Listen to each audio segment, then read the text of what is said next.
Episode 2, A New Life in Paradise, Part 2. The prep work was done, and the meat and vegetables made sizzling, appetizing noises on the huge iron-reinforced stone plate Myron had brought with her, giving off a seductive smell. So once again, Shokuin, welcome to Banjo Island. Welcome. Oh, thank you. Myron raised a mug of alcohol, and Sho and the girls responded with cups of juice and tea. Myron quickly took a swig of her drink and let out a pleasant "Pho." Oh, it's not fair that only sensei drinks.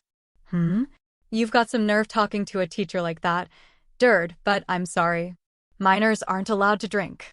You're not acting like a teacher at all, though. There. What did I say? If you've got a problem with that, then you're going to have to stop eating all this meat. I didn't say anything, Sergeant. Good, Private Aaliyah. The temptation of the meat was too much for Aaliyah, and she had been completely tamed. She even said, for the sake of meat, I'll accept being a private. Apuesta and Palti were giggling at that. Then, a cute voice said, Mia. Oh! You guys are Manamadas. The Cabots ran up to Sho, who noticed them first, and Dird and the others said, Oh. The Cabots. The girls were happy to see them. Then Myron's eyes lit up. Oh, you guys are in the right place. There's something I want you to see. Here it is. What? What the hell is this? Before Sho's eyes, Myron pulled out a colorful pair of underwear from the depths of the cooler box. It was the one she had shown him in the infirmary this morning. Whoa! Teacher, where are you getting that stuff from? Mr. DT, shut up. So, you guys, which of these underwear do you think Manamata would like the most? Tell me, and I'll give you a good one. The Cabot stared at several pairs of underwear in silence for a while, and then all four of them pointed to one pair of underwear at once with their dexterous ears. Maya. This? I see. If you want to wear pure white underwear with no ornaments. Manamata is surprisingly pure and normal. I'll give you one of each of my favorite underwear as a thank you for your valuable information. Here, take it away, Cabots. And eat some meat, too. Come on, come on. Mia. The four animals dexterously rolled up their separate underwear and wrapped them around their large ears, and happily mewed, Maya, as they crunched on the high-grade marbled meat that Myron had picked up with her chopsticks. Guys, please don't get bribed out of nowhere. Oh, Manamata-san. Then Manamata, who had been hiding behind a tree, came out with a tone of resignation.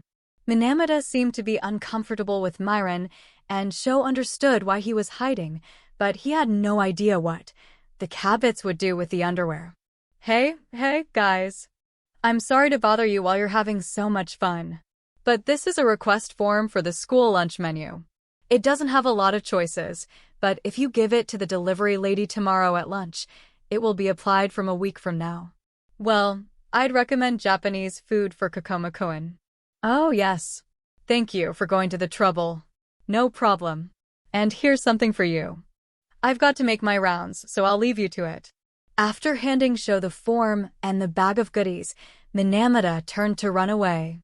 It was obvious that he wanted to get out of here as soon as possible.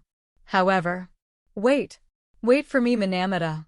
Myron tried to chase after him, but Manamata disappeared into the jungle with the Cabots in an uncanny escape, making it impossible to chase after him. Shit. Well, that's fine. I've learned what Manamata likes today. Tonight, I'm going to wear this underwear and crawl in bed with him. Ha. Sho's face tightened at the sight of Myron's pink obsession, and Dird looked puzzled. What's a night crawl? Aaliyah replied bluntly, It's when you ask for a night fight. Apuesta blushed. I think you're right, I'm not. You're right, I'm not. Palti blushed and gave her a stern look. You're out of control. Soon, the fun was over and the sun had long since set. Yuyuan. That was so delicious. Sho. Yeah, I guess so, Dird. I haven't eaten meat like that since my entrance celebration for middle school. Sho and the others ended up eating all of the food. They thought it would be difficult to dispose of the garbage and clean up the plates after dark, but thanks to the powerful light Myron had brought from her cruiser, they were able to do so without difficulty. The beautiful moonlight helped with that, too. Oh, this is no good.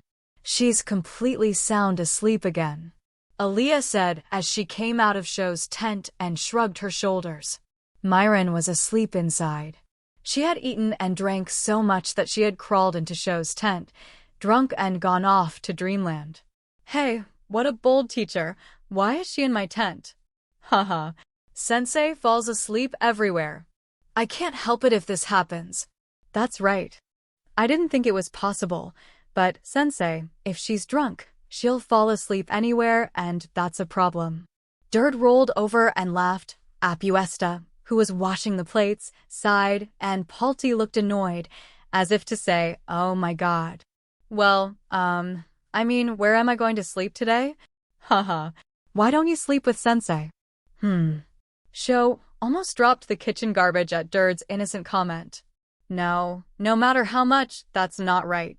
But I don't think Sensei cares about that. Haha, that's true. Aaliyah agreed with a dry laugh, but this was a big deal to Sho. Even if the teacher doesn't care. I do. Sho wanted help, but Dird and the others just laughed at each other in a funny way. Myron Sensei is always sleeping like this, all over the island. Yes, Sho, but Sensei, she's a big girl. Most of the time, it's Minamata-san's job to retrieve her. Is that so? Then call Minamata-san at. He'll only collect her if it's a bad idea to leave her unattended. Besides, he's always reluctant, so I don't think he'll come even if I call. Oh no. Apuesta's words were harsh and desperate to Sho. It can't be helped, Sho. Minamata-san knows that it would be very troublesome if she wakes up in the middle of collecting. It's like bomb disposal now. Palti casually said something awful, and Aaliyah giggled. That's very well said. Haha. So I guess I'll have to sleep outside today. Well, it's warm, so that's good. By the time Sho had decided to give up, Dird and the others had already finished cleaning up and were even getting ready to leave. I want to stay a bit longer, but sorry, Sho, I have to leave soon. Huh? Ladies, are you leaving already? Yes.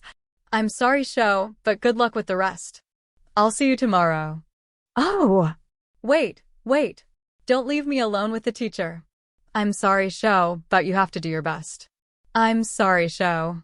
Dird and the girls mercilessly waved at Sho and went back to their respective houses, turning on their flashlights. Thus, Sho was left, alone on the beach at night, or rather, the two of them were left alone. Damn, what do you want me to do? Muttering in resignation, Sho laid down on the spot and looked up at the sky. Then Sho washed his body, using the fresh water he had drawn from the spring beforehand, and began to change beside the tent with the clothes he had dried during the day. At that moment, oh, you look so refreshed, Shokuen. Whoa! Sensei. Sho, who was in the middle of changing his clothes, turned around and hurriedly finished changing his clothes. Oh, my clothes were wet and smelly from the meat smoke, so I borrowed one of Shokuen's t-shirts from inside. Well, that's fine, but Sho couldn't look directly at Myron because his t-shirt was obviously not the right size for her body and it was too tight, revealing the shape of her ample breasts. She was also wearing only underwear. It was the one that the Cabots had chosen. There was no way he could look at her properly. What? Please wear something underneath, too. It's a nice moon again today. The woman in me is getting excited. You're not listening to me at all, this woman. You're drinking again, Sensei. How did you find out? Myron came out of the tent, a whole bottle of wine in her hand. Sho was dumbfounded, wondering how much of a drinker she was after drinking so much earlier. I've had enough. Anyway, Sensei, if you're awake, please go home. I'll send you home. That's too bad. When I woke up, I was sure Shokuen would be riding on top of me. Oh, or is he going to be the wolf that sends me home? Boo. What are you talking about? I'm not going to do that. You like Minamata-san, don't you? Then it's not right for you to want me to do that. I'm just an ordinary guy with nothing special about me. That's true. After all, a man should be good-looking, right? Ugh. So, you're a teacher who doesn't follow me even a little. accept the facts as facts. It will help you grow and progress as a person. I don't know what to say. But Minamata-san is not so. After saying this, Sho hurriedly covered his mouth with his hand. Huh. So you're trying to say that Minamata isn't exactly handsome either? Well, you're right. Huh. Sho was naturally surprised. He had thought that Myron was all about Minamata, so he hadn't expected to hear such a statement from Myron. Sensei, don't you like Minamata-san? Oh my. Did I ever say anything about that? No. Speaking of which. But then, why are you doing all this? Well, Myron apparently had no intention of leaving yet. Sho was almost mesmerized by her fiery profile as she gazed toward the ocean, but then she huffed and turned her gaze away. And then, just as she moved her gaze to the star-filled sky, Minamata has the one thing I want the most. Huh, Myron mumbled. It was a serious word that was unthinkable from her until now, and it contained a certain sadness. Sho intuitively thought that this was the real Myron. That's the thing that you can't have no matter how much you wish for it, and no matter how much money you pile up, you can't have it. The thing called possibility. Possibility? That's... wow. Sho was intrigued by Myron's story, but when he saw Myron lying on the beach, he couldn't help but bend down.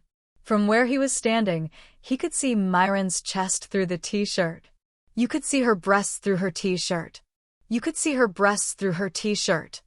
Myron immediately noticed Sho's suspicious behavior. She grinned and twisted her mouth. Oh!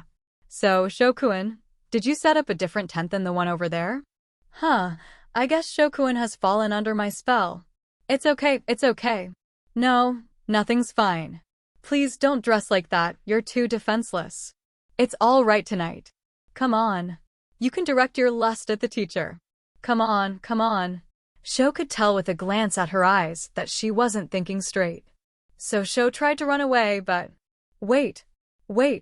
I'm not letting you go like Minamata. Whoa, help me. Why do you look so happy? Sho was hugged from behind and fell down. There was no way for Sho to escape when a woman as big as Myron was holding him down. Hey, it's okay, I'm not scared. Don't hide, show everything to this health teacher.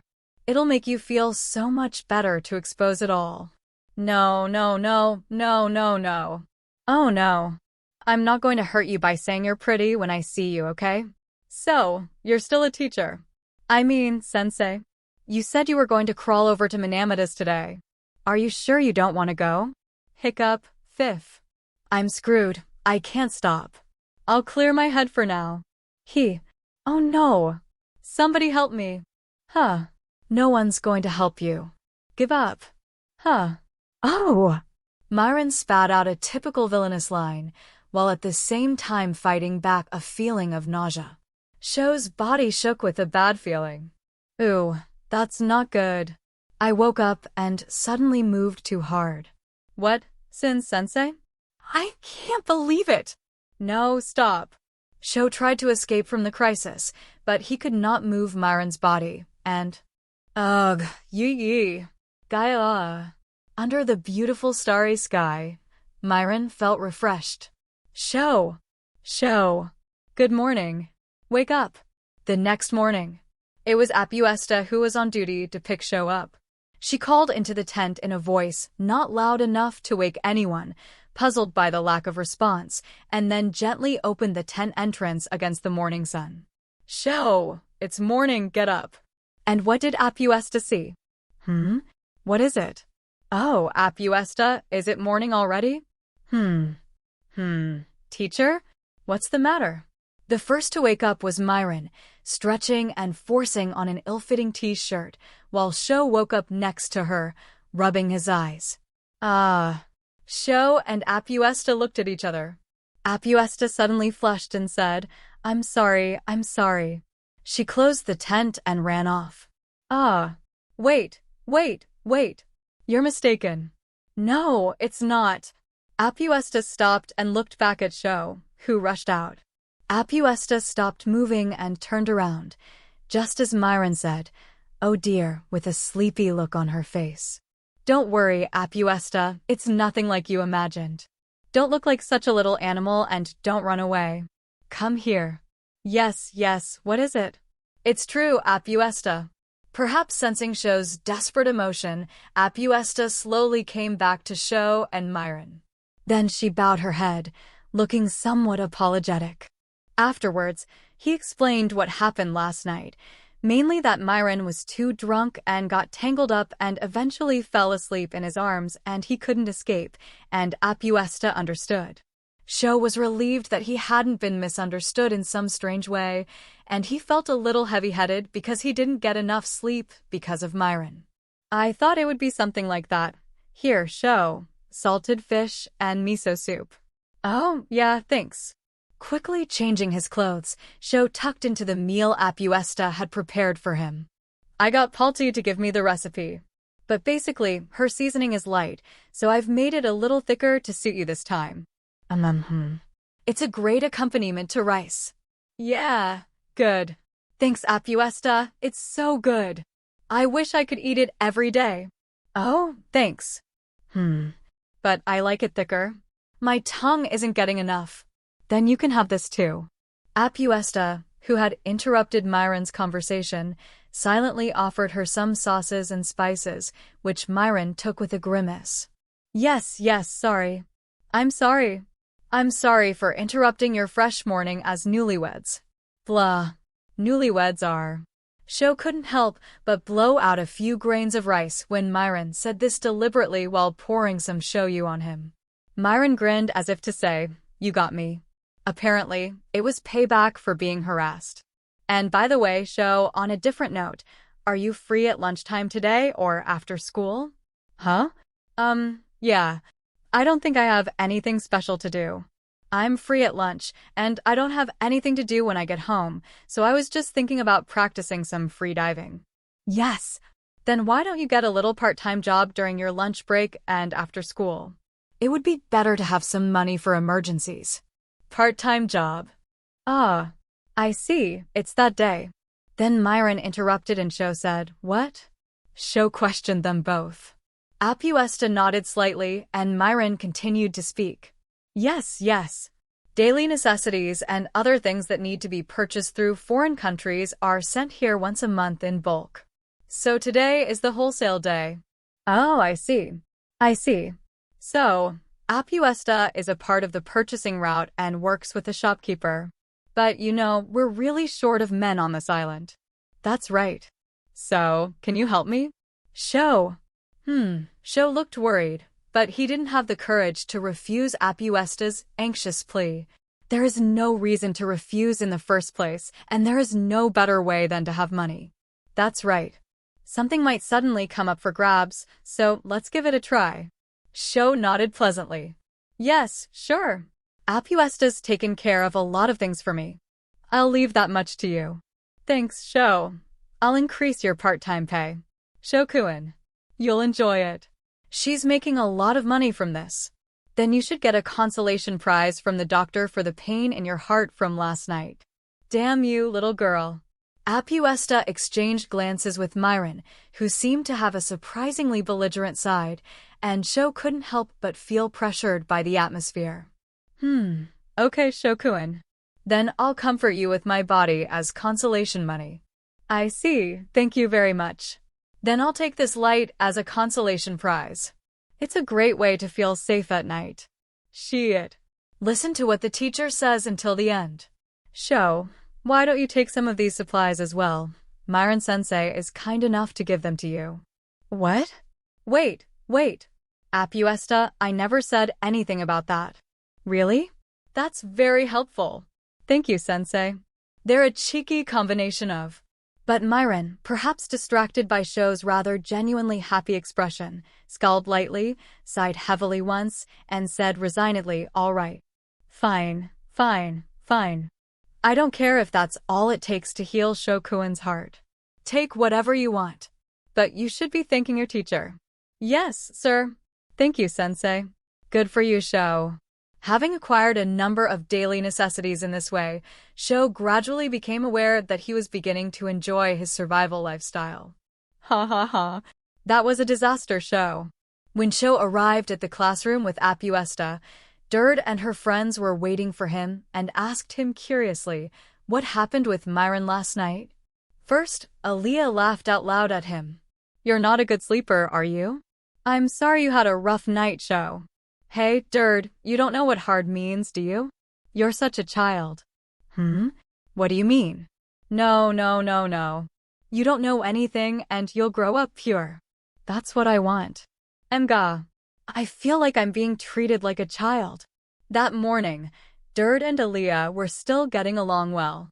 Palti chuckled as she put her hand on her cheek and said, "It seems like we've all been through more or less the same thing with Myron-sensei, but it seems like Sho is having the hardest time." Sho could not help but laugh. "Damn, I envy you, Sho. I can't even get Myron-sensei to take any notice of me. I'm so jealous.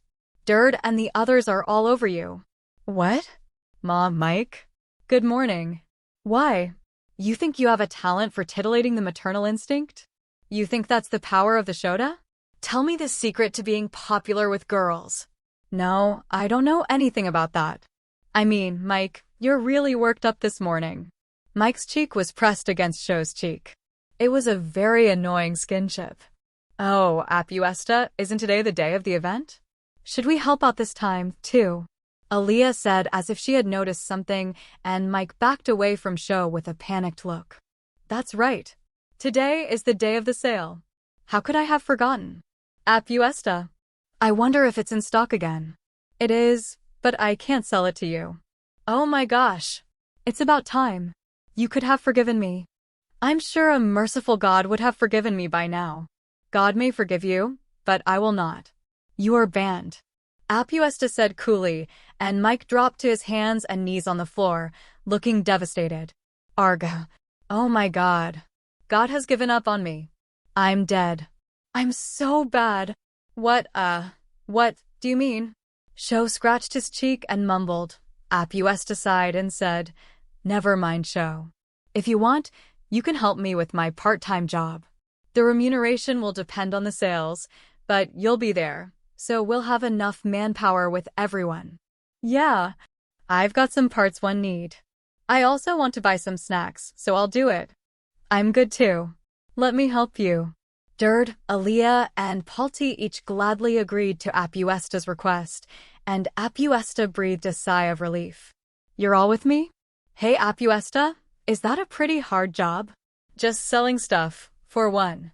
"Selling, huh? I guess you could call it being a cashier. But does it take this many people to do that?" "Yeah, I guess we'll find out when we go live." "I see. All right, I'll work hard too." This was Sho's first part-time job experience, and he was feeling strangely elated and a little nervous. "Sho, a 233, a 345. Yes. A 233 and a 345. The gymnasium during the lunch break. The place was packed with people, more than Sho had expected.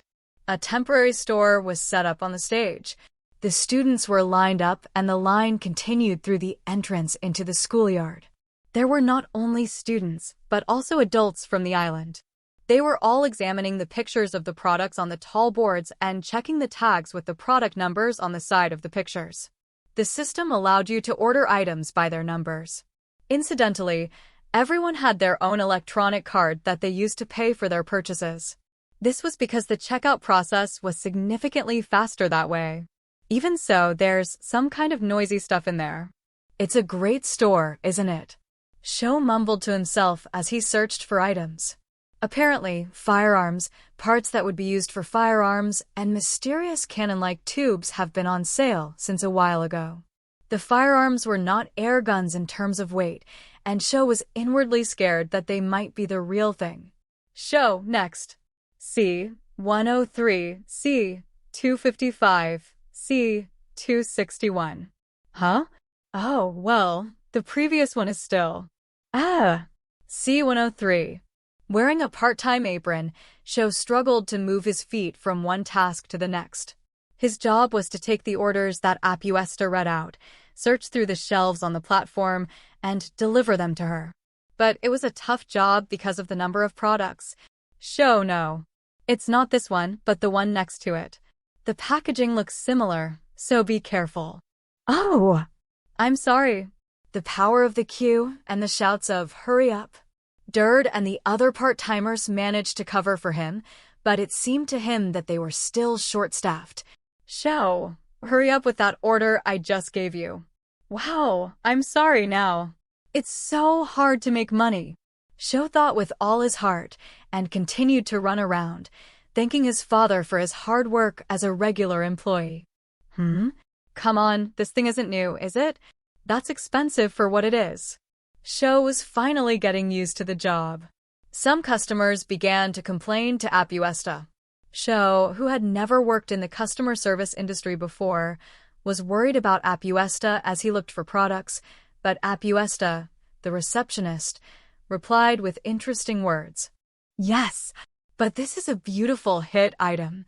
As long as the equipment standards on the other side don't change, it's not the kind of thing that would ever come to us. It is a valuable item. Well, that may be true, but it's still a bit expensive. I'm sorry, but this is an item that would cost 3 times as much if it were displayed in a store over there. In fact, if we don't sell it here, they want to buy it back at 5 times the price. Oh, 5 times. Yes. What do you want me to do? The customer behind you is waiting, so we don't have much time. Apuesta spoke in such a way that other customers could hear her, and of course, the customers behind her seemed to be intrigued by the product. The man in the tights, impatient to find out, scratched his head in annoyance, chuckled, and then smiled. I'm no match for you, Apuesta-chan. All right, I'll buy it for that price. Thank you very much. The two shook hands. It was a business deal. Apuesta seems to be more lively than usual. Sho continued to work, energized by Apuesta's brisk movements and the smiles of the customers who were happy to get what they wanted. Oh, thank God. I thought I was never going to get this. Hey, how did you get something like this? Wow. Thank you, Apuesta. I'll take good care of this. Oh, Apuesta, could you please keep these in stock for me next time? I'm going to need a few more next month.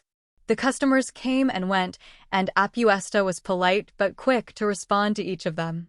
The products disappeared from the shelves in no time at all. Dird, this isn't right. Replace it quickly. I don't understand anymore. I can't remember the number. Aaliyah, help me. I'm sorry, but I'm at my wit's end. Wah. Aaliyah's collapsed. Dird, take care of Aaliyah. Sho and I will take over for the two of you. Whoa. I'm in a tough situation right now. Someone help me. Dird cried out in panic. The weak Aaliyah collapsed. Palti hurriedly followed up on her surroundings. Apuesta dealt with the customers with the same skill, and Sho just continued to work frantically. However, the number of customers didn't decrease at all. The place was a living hell of screaming and shouting.